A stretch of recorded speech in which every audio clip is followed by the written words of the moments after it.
Hello everyone, एसएसआरएस deployment के इस video में आपका स्वागत है।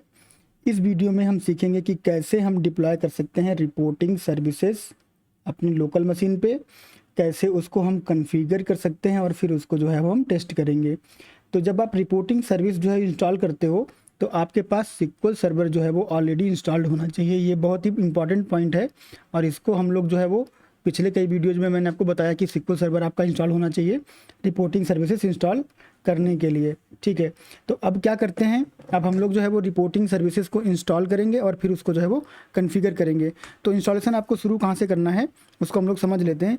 तो सबसे पहले आपने जो सिक्वल सर्वर इंस्टॉल किया था, उस सिक्वल सर्वर जब आप इंस्टॉल करते हो तो क्या होता है कि आपको मिलता है यहाँ पर एक सिक्वल सर्वर इंस्टॉलेशन सेंटर। जब आप इस फोल्डर में जाओगे सिक्वल सर्वर वाले में तो आपको मिलेगा यहाँ पे एक इंस्टॉलेशन सेंटर, उसको आपको जो है वो क्लिक कर देना है।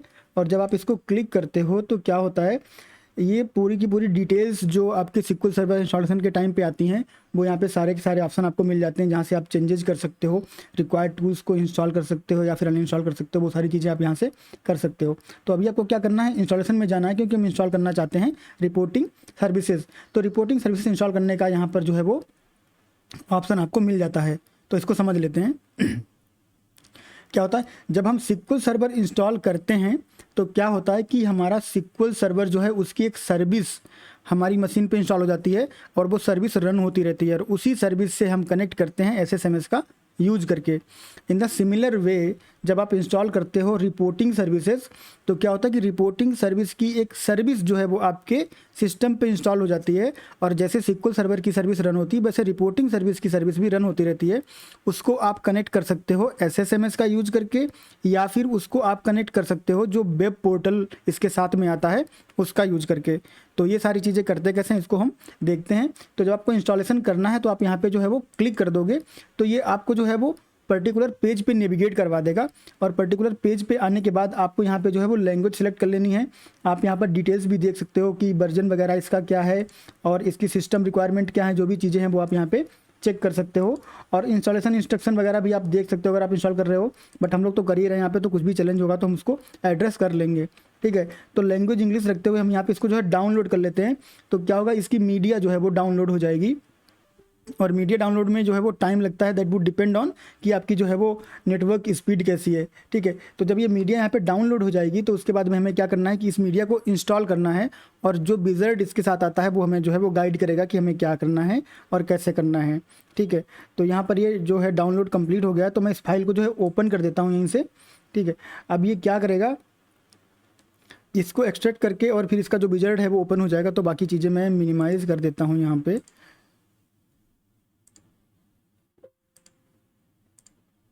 ठीक है, अब ये यहाँ पर आपको एक सर्विस इंस्टॉल करनी है। ठीक है, हम लोग डिस्कस कर चुके हैं सर्विस क्या होती है, तो आपको यहाँ पे जो है वो इसको क्लिक कर देना है। तो अब ये सर्विस जो है अगर आपने प्रिक्योर किया है, आप प्रोडक्शन में यूज़ करना चाहते हो तो आपको एक की प्रिक्योर करनी पड़ेगी और की आप यहाँ पे डाल सकते हो। बट हमारे केस में हम लोग डेवलपमेंट कर रहे हैं तो हम लोग को कोई प्रिक्योरमेंट नहीं करना है। हमें मिलता है 180 डेज़ का फ्री ट्रायल इवेलुएसन जो इसका करते हैं हम, तो उसके लिए हमको मिलता है 180 डेज़ का टाइम और जो कि अराउंड 6 मंथ्स के होता है। तो हम लोग जो है आराम से इसमें आप टेस्टिंग कर सकते हो, इसके फीचर्स जो है वो देख सकते हो और ये फुल फीचर्ड होता है। जो आप प्रिक्योर करोगे उसमें भी सेम फीचर रहेंगे और जो इवेलुएसन कॉपी है इसमें भी सारे के सारे फीचर रहते हैं। तो इसको कर देते हैं यहाँ से नेक्स्ट। उसके बाद में आपको इसकी लाइसेंस जो है वो गो थ्रू करनी पड़ती है एक्सेप्ट करने से पहले। तो आप लाइसेंस पढ़ लो, उसके बाद में इसको एक्सेप्ट कर लो और एक्सेप्ट करने के बाद यहाँ पर जो है वो आप नेक्स्ट कर दो। ठीक है, तो अब ये क्या करेगा, ये आपका इंस्टॉल करेगा रिपोर्टिंग सर्विसेज ओनली। यहाँ पर देखो डेटाबेस इंजन, तो डेटाबेस इंजन चाहिए पड़ता है, तो हमने इसको ऑलरेडी इंस्टॉल कर लिया है तो हमारे केस में तो हमारी रिक्वायरमेंट फुलफिल है। बट अगर आपने नहीं किया होगा तो आपको डेटाबेस इंजन चाहिए पड़ेगा। इसमें लिखा हुआ है you will need an instance of SQL server database engine to store report server database. तो रिपोर्ट सर्वर डेटाबेस कैसे स्टोर करते हैं, कहाँ होता है, अभी अभी हम लोग फटाफट से देख लेंगे। तो यहाँ पे ये पॉइंट आपका सिलेक्टेड है, इसको हम कर देते हैं नेक्स्ट। और उसके बाद में यहाँ पर जो है आपका एक पाथ जो है आ गया है जहाँ पे इसको आपको इंस्टॉल करना है। आप इस पाथ को चेंज भी कर सकते हो बट हम इसको जो है वो ऐसे ही रखते हैं। यहाँ पे ब्राउज करके आपको चेंज करना है तो चेंज कर सकते हो। अब आपको कर देना है इंस्टॉल। तो जब इंस्टॉल करोगे तो परमिशन मांगेगा, इसको आप परमिशन दे दो और फिर आपका इंस्टॉलेशन प्रोसेस जो है वो शुरू हो जाएगा। इंस्टॉलेशन कंप्लीट होने के बाद हमें कन्फिग्रेशन करना पड़ेगा। तो इंस्टॉलेशन तक का हम वेट करेंगे और फिर करेंगे कन्फिग्रेशन।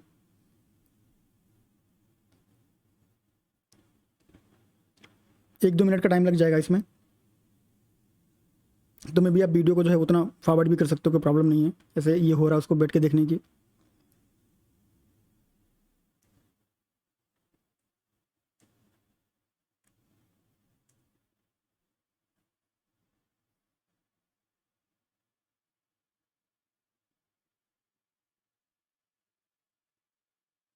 ऑल राइट, तो ये जो है आपका यहाँ पर सेटअप कंप्लीट हो गया है, ठीक है। अब इसको हम क्या करते हैं, इसको कर लेते हैं कन्फिगर रिपोर्ट सर्वर, ठीक है, इसको कर लेते हैं कन्फिगर रिपोर्ट सर्वर। इसको आप यहाँ पे यस कर दो। तो आपका जो है इसने जो सर्वर हमारा जो मशीन है उसको डिटेक्ट कर लिया है, और इसने जो रिपोर्ट सर्वर का नाम रखा है वो रखा है SSRS, ठीक है। इसने रिपोर्ट सर्वर का जो नाम रखा है वो SSRS रखा है।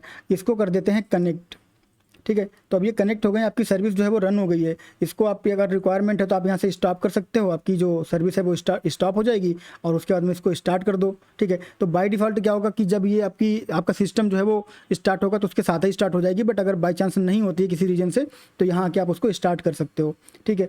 उसके बाद में यहाँ पे आपको सर्विस अकाउंट जो है वो क्रिएट होकर मिल गया है। तो आपका एक वर्चुअल सर्विस अकाउंट है, जो मतलब अभी आपका जो एक्चुअल नहीं है, वर्चुअल है, ठीक है।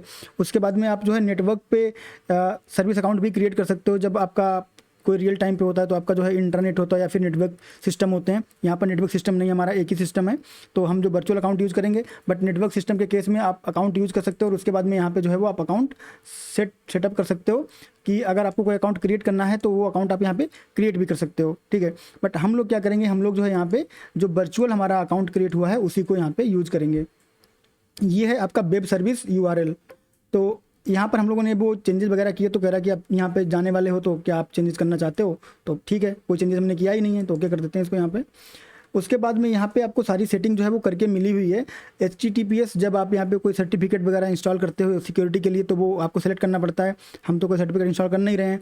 और हमारा जो डिफ़ॉल्ट रिपोर्ट सर्वर का URL है, ठीक है, ये रिपोर्ट सर्वर का URL है, और ये यहाँ पे आपको वेब पोर्टल का URL मिलेगा, ठीक है। तो डिफरेंस दोनों में होता है। वेब पोर्टल का जो URL है वहाँ पे सारी चीज़ें आप कर सकते हो, फोल्डर बना सकते हो और सारी चीज़ें कर सकते हो, और ये वेब सर्विस का URL है जो हमें ये फैसिलिटी देता है कि हम किसी भी रिपोर्ट को जो है वो as a web service consume कर सकते हैं, और फिर उसको जो है वो हम रेंडर करा सकते हैं किसी .NET एप्लीकेशन में या किसी जॉब एप्लीकेशन में, या कहीं भी जो है आप उसको वेब सर्विस को कंज्यूम कर सकते हो जो आपका रिपोर्ट सर्वर से मिलता है, ठीक है। तो इसको आप यहाँ पे अप्लाई कर दोगे डिफ़ॉल्ट सेटिंग के साथ, आपको कुछ भी करना नहीं है।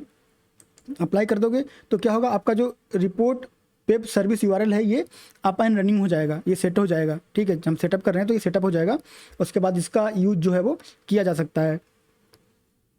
तो आपका जो है यहाँ पे सक्सेसफुली सेटअप हो गया है। इसको आप अगर क्लिक करोगे तो क्या होगा कि आपका जो है अभी ये अनअवेलेबल दिखा रहा है, कोई प्रॉब्लम नहीं है, ठीक है, क्योंकि हमने रिपोर्ट सर्विस के लिए कोई कंपोनेंट हमने इंस्टॉल नहीं किया हुआ है। तो ये क्या होता है कि जब आप रिपोर्ट यहाँ पे डिप्लॉय करते हो और उसके बाद में उस रिपोर्ट को एज अ सर्विस आप कंज्यूम करना चाहते हो, तब इसको जो है हम वहाँ पे कॉन्फ़िगर करते हैं। तो अभी के लिए हमारा जो URL है वो सेटअप हो गया, और सर्विस ये अभी अनअवेलेबल है, तो इसको जो है अवेलेबल कैसे करते हैं वो भी हम जो है वो सीखेंगे। तो इसको बंद कर दिया है मैंने। उसके बाद में यहाँ पर आता है आपका डेटाबेस का नेक्स्ट सेक्शन जो है वो डेटाबेस का है। यहाँ पर आपको एक डेटाबेस क्रिएट करना होता है, ठीक है। तो यहाँ पे जब चेंज पे क्लिक करेंगे उसके बाद में क्रिएट करेंगे एक डेटाबेस। तो यहाँ पर आ जाते हैं, हम नेक्स्ट कर देते हैं, और ये जो है हम लोग इंटीग्रेटेड सिक्योरिटी के साथ ही जाएंगे, क्योंकि आप यहाँ पे जो है SQL सर्वर ऑथेंटिकेशन भी ले सकते हो, और जो है वो आप इंटीग्रेटेड सिक्योरिटी भी ले सकते हो, जो कि हमारा विंडोज ऑथेंटिकेशन होता है, कोई भी ले सकते हो। तो ये हमारा सर्वर है, SQL सर्वर है, तो इसको टेस्ट कर लेते हैं। तो हमारा कनेक्शन जो है वो सक्सेसफुली टेस्ट हो गया है। उसके बाद नेक्स्ट आपका आता है डेटाबेस सेक्शन। तो यहाँ पर जो आपका डेटाबेस डिफ़ॉल्ट बन के आ रहा है उसका नाम क्या है, उसका नाम है हमारा रिपोर्ट सर्वर। और ये जो हम इंस्टॉल कर रहे हैं रिपोर्टिंग सर्विस का मॉड वो नेटिव है, हमने डिस्कस किया था ना पहले वीडियो में कि नेटिव होता है और शेयर पॉइंट इंटीग्रेटेड होता है। तो अभी हम नेटिव की बात कर रहे हैं, शेयर पॉइंट इंटीग्रेशन जो है वो हम बाद में कवर करेंगे, ठीक है। तो एक तो डेटाबेस आपका ये क्रिएट होगा और एक आपका टेम्पडीबी क्रिएट होगा, 2 डेटाबेस क्रिएट होंगे, ठीक है। तो अब इसको हम कर देते हैं नेक्स्ट यहाँ पे। उसके बाद में यहाँ पे क्रेडेंशियल, तो हम लोग जो सर्विस क्रिएट किए हैं उसका क्रेडेंशियल जो हम लोग यूज़ कर रहे हैं, आप यहाँ पर विंडोज ऑथेंटिकेशन भी यूज़ कर सकते हो, और यहाँ पर जो है वो SQL सर्वर भी यूज़ कर सकते हो। और ये सर्विस क्रेडेंशियल बोले तो हमारा जो वर्चुअल अकाउंट हमने वहाँ पर बनाया था उसका क्रेडेंशियल आपके यहाँ पे बाय डिफॉल्ट एप्लीकेबल हो जाएगा, जो कि हमारे केस में विंडोज ऑथेंटिकेशन ही है।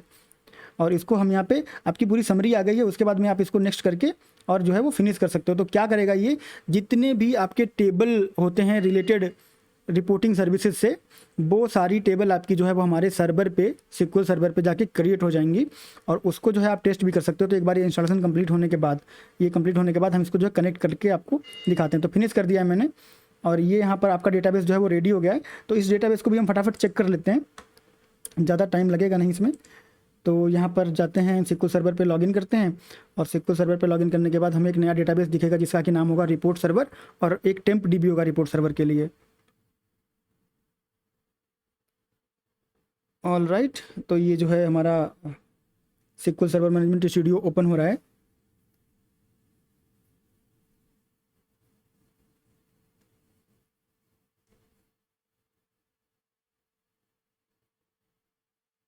थोड़ा सा टाइम लगा दिया इसने भी ओपन होने में, कोई नहीं, ओपन हो गया है। उसके बाद में कर देते हैं कनेक्ट। यही हमारा सर्वर था, कनेक्ट कर दिया मैंने इसको और उसके बाद में इसको हम एक्सपेंड कर लेते हैं डेटाबेस नोड को। तो यहाँ पर देखो हमारे पास जो है वो रिपोर्ट सर्वर और रिपोर्ट सर्वर टेम्प DB दो नए डेटाबेस बन के आ गए हैं जो हमारे पास नहीं थे। ठीक है, अब इनमें क्या डिटेल्स होती है ये आप यहाँ पे जाके देख सकते हो। टेबल्स में आपको पूरी की पूरी जो टेबल्स यहाँ पे बहुत सारी बन के आ गई जो कि हमने नहीं बनाई है। ये बाय डिफॉल्ट जो है वो हम इंस्टॉलेशन कर रहे हैं तो उसकी कन्फिग्रेशन के थ्रू यहाँ पे बन के आई हैं, जहाँ पे आप जो है वो रोल डिसाइड कर सकते हो। ठीक है, उसके बाद में यूजर डिसाइड कर सकते हो, कॉन्टैक्ट इन्फो और सब्सक्रिप्शन डिटेल्स, मतलब सब कुछ जो है आपका जो होता है रिपोर्टिंग सर्विस से रिलेटेड उसकी डिटेल सारी यहाँ पे बन जाती हैं। ठीक है, ये आपका जो है वो रिपोर्ट सर्वर है और ये टेम्प DB है। यहाँ पर जो है वो टेम्प DB से रिलेटेड टेबल बनी है जहाँ पर जो आपका टेम्परेरी टाइप का जो डेटा है वो स्टोर होता है। तो टेम्प DB का catalogue, temp DB data set और टेम्प DB डेटा सोर्स, तो जो भी सारे आपके यहाँ पे हैं वो बन जाते हैं। तो इसको जो है आप यहाँ पे कभी SSMS पे लॉगिन करके आप कभी इसको जो है यूज नहीं करते हो जनरली, क्योंकि क्या होता है कि आपको पोर्टल मिलता है, वेब पोर्टल। तो वेब पोर्टल के थ्रू आप लॉगिन करते हो वहाँ पे और उसके बाद में वहाँ से डिटेल्स वगैरह आप चेंज करते हो और वो सारा कुछ जो है आपका यहाँ पर इन टेबल्स में अपडेट होता है फ्रंट एंड से। तो डायरेक्टली आप जो है आप यहाँ पे कभी आते नहीं हो, बट क्या है कि आपको पता होना चाहिए कि ये डेटाबेस एक्चुअली जो है वो सर्वर पे क्रिएट होता है और वहाँ से वो वेब पोर्टल लिंक होता है। तो हमारे केस में सब कुछ एक ही मशीन पे हो रहा है, बट जो रियल टाइम सिनेरियो होता है, प्रोडक्शन एनवायरनमेंट का सिनेरियो होता है, वहाँ पर हर एक सर्वर के लिए, हर एक चीज़ के लिए अलग सर्वर सेटअप होता है और वहाँ पर जो है वो उसका डेटाबेस क्रिएट होता है और उसकी टेबल होती हैं, डिफरेंट रूल्स और रूल रेगुलेशन होते हैं, कौन सा यूजर को क्या प्रिविलेज होगा, वो सारी चीज़ें जो है वो सेटअप होती हैं। ठीक है, तो ये आपको पता है कि दो डेटाबेसेस बनते हैं और इन्हीं में सारी डिटेल्स जो है वो सेव रहती है रिपोर्टिंग सर्वर से रिलेटेड, रिपोर्टिंग सर्विस से रिलेटेड। तो इसको जो है मिनिमाइज़ कर देता हूँ मैं। अब ये जो आपका है ये URL है आपका वेब पोर्टल का URL। ठीक है, तो ये हमारा क्रिएट होकर आया है, हमको बस इसको अप्लाई कर देना है। तो हम अप्लाई करेंगे तो क्या होगा, ये हमारा जो URL है वो एक्टिवेट हो जाएगा। सारी सेटिंग्स जो है हमारे लोकल सिस्टम पे यहाँ पे सेट होकर आ गई हैं कि हमारा जो सर्वर नेम क्या है, उसके बाद में पोर्ट क्या है और उसके बाद में जो फोल्डर उसको टारगेट करना है डिफॉल्ट वो फोल्डर क्या है, तो वो सारी चीज़ें यहाँ पे आ गई हैं। अब उसके बाद जब आप इसको क्लिक करोगे इसको यहाँ पे, तो अभी ये सर्विस भी अनअवेलेबल है। तो मुझे लगता है कि मुझे सिस्टम जो एक बार रिस्टार्ट करना पड़ेगा, तो कोई बात नहीं, आ जाते हैं यहाँ पर और उसके बाद में यहाँ पर बाकी जो हमारे ऑप्शन है वो देख लेते हैं। उसके बाद इसको जो है हम लोग कवर करेंगे। तो यहाँ पर अगर आपको ईमेल सेंड करना रहता है रिपोर्ट सर्वर से, तो आप यहाँ पे किस ईमेल का जो सेंडर एड्रेस डाल सकते हो, SMTP डाल सकते हो और SMTP सर्वर डिटेल्स डाल सकते हो, यहाँ पे ऑथेंटिकेशन वगैरह डाल सकते हो और उससे जो है कन्फिगर कर सकते हो इसको, ताकि आप ईमेल जो है वो सेंड कर पाओ। उसके बाद में यहाँ पे आप एग्जीक्यूशन अकाउंट, जो आपका ईमेल सेंड होता है, सब्सक्रिप्शन एग्जीक्यूट होता है या फिर रिपोर्ट जो एग्जीक्यूट होती हैं, उसके लिए आप एग्जीक्यूशन अकाउंट जो है स्पेसिफाई कर सकते हो। यहाँ पे अकाउंट का नाम डाल सकते हो और उसके बाद में उसका पासवर्ड और कंफर्म पासवर्ड। उसके बाद में यहाँ पे इंक्रिप्शन कीज़ होती हैं जहाँ पे जो डेटा आप जो है वो बैकअप कर सकते हो, रिस्टोर कर सकते हो, चेंज कर सकते हो या डिलीट कर सकते हो। तो ये सारे ऑप्शन आपको यहाँ पे मिल जाते हैं। बट अब जनरली जो है वो ये जो लोग ऐसे सारे सर्वर हैंडल करते हैं उनको ये चीज़ें करनी पड़ती हैं। डेवलपर लेवल पे ये सारे काम हमें करने पड़ते नहीं हैं, बट आपको जानकारी होनी चाहिए, इसलिए मैं ये सारी चीज़ें कवर कर रहा हूँ। ये एक इम्पॉर्टेंट जो ऑप्शन है सब्सक्रिप्शन वाला, ये हमें पता होना चाहिए और ये जो है वो यूज़र के लिए, एंड यूज़र के लिए बहुत ही इंपॉर्टेंट होता है, क्योंकि ये क्या कर सकते हैं, जैसे आपने मान लो बहुत सारी रिपोर्ट बनाई है और वो रिपोर्ट किसी स्पेसिफिक टाइम पे उस यूज़र को जानी चाहिए, तो वो सब्सक्राइब कर सकता है, यूज़र सब्सक्राइब कर सकता है या आप उसके बिहाफ पे जो है सब्सक्रिप्शन सेटअप कर सकते हो। तो उसको ईमेल पे रिपोर्ट चली जाएगी या फिर आप किसी पर्टिकुलर नेटवर्क ड्राइव पे कोई फोल्डर है वहाँ पे जो है वो ड्रॉप कर देगा ऐसे सारे सर्वर वो रिपोर्ट उस पर्टिकुलर टाइम पे। तो सब्सक्रिप्शन जो है वो उसके लिए यूज होता है। और यहाँ पे आपके पास जो डिटेल्स हैं कि आप इसको जो है स्केल अप करना है, स्केल डाउन करना है, तो वो सारी चीज़ें आप कर सकते हो। ये भी जो है वो डेडिकेटेड जो हमारी इंफ्रास्ट्रक्चर टीम होती है वो करती है। डेवलपमेंट लेवल पे ये सारा कुछ जो है वो हमें करना नहीं होता है, बट ऑप्शन है तो हम लोग जो है कवर कर लेते हैं। उसके बाद में आपका यहाँ पे एक और ऑप्शन जो यूज हुआ है वो है आपका पावर BI क्लाउड का। तो अगर आप आपके ऑफिस में या फिर आपके ऑर्गेनाइजेशन में यहाँ पर पावर बीआई का क्लाउड भी यूज होता है, तो उसके साथ भी जो है आप इसको इंटीग्रेट कर सकते हो और आप अपनी SSRS रिपोर्ट जो है वो पावर बीआई क्लाउड पे भी होस्ट कर सकते हो। बट हमारे पास पावर बीआई क्लाउड है नहीं अभी, ठीक है, तो इसको हम लोग जो है वो यूज अभी नहीं कर पाएंगे। बट ये कि ये ऑप्शन होता है जिसको कि आप जो है यहाँ पे यूटिलाइज कर सकते हो, ठीक है। तो सारी सेटिंग जो है वो हमने कर ली है यहाँ पे, और कुछ नहीं रहा है। यहाँ पर सर्वर सेटअप हो गया है हमारा, और ये हो गया डेटाबेस हो गया, वेब पोर्टल हो गया, ईमेल कवर कर लिया, ठीक है। तो अभी क्या है कि अभी ये जो कोई भी पोर्टल है वो ओपन नहीं हो रहा है। तो जब हम इंस्टॉल कर रहे थे तो वहाँ पे हमारे पास एक ऑप्शन आया था रीस्टार्ट का, तो हमने रिस्टार्ट नहीं किया था, सीधा कन्फिगर कर दिया था। तो अब क्या करते हैं, अब इसको जो है हम कर देते हैं रीस्टार्ट, और उसके बाद में फिर जो है वो नेक्स्ट वीडियो में हम इसको देखेंगे कि कैसे जो है वो दिखता है और क्या क्या ऑप्शंस जो है आप वो कर सकते हो, ठीक है। तो यहाँ तक अगर आपको कोई चैलेंज रहता है तो आप जो है कमेंट बॉक्स में कमेंट करके बता सकते हो। वीडियो अगर आपको पसंद आया तो वीडियो को लाइक करें, चैनल को सब्सक्राइब करें, और हम जो है वो नेक्स्ट वीडियो में कवर करते हैं कि इसके बाद के ऑप्शंस क्या क्या होते हैं और कैसे जो है आप उनको यूज़ कर सकते हो, ठीक है। तो ये वीडियो यहीं पे समाप्त करते हैं, मिलेंगे नेक्स्ट वीडियो में नेक्स्ट टॉपिक के साथ। तब तक के लिए थैंक यू, बाय बाय।